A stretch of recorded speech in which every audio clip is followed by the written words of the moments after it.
In today's video, I'm going to teach you how to freeze a column in Smartsheet.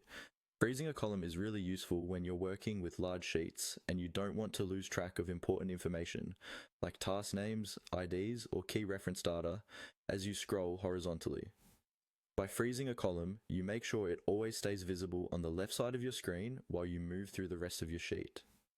First, open your Smartsheet and make sure you're in grid view, since that's where columns and their headers are easiest to work with. Take a moment to identify the column you want to freeze. This is usually something you need to see all the time, such as a primary column or a key identifier. Now move your mouse to the top of that column, right over the column header. This is the area where you see the column name. Here you have two ways to access the freeze option.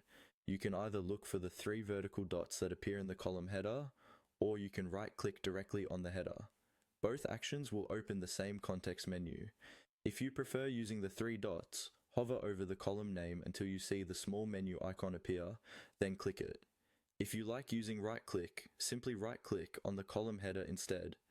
Either way, a drop-down menu will appear with a list of options related to that column. In this menu, look for the option labeled Freeze Column. It may be grouped with other column settings, so take a second to scan through the list. Once you find Freeze Column, click it. As soon as you do, Smartsheet will lock that column in place. You'll notice a visual change in your sheet. When you scroll horizontally, the frozen column will stay fixed on the left side, while the other columns move. This makes it much easier to keep context as you work through wide sets of data. If at any point you decide you don't need the column frozen anymore, you can go back to the same menu by clicking the three dots or right-clicking on the column header. You'll then see an option to unfreeze it, and clicking that will return the column to normal behavior.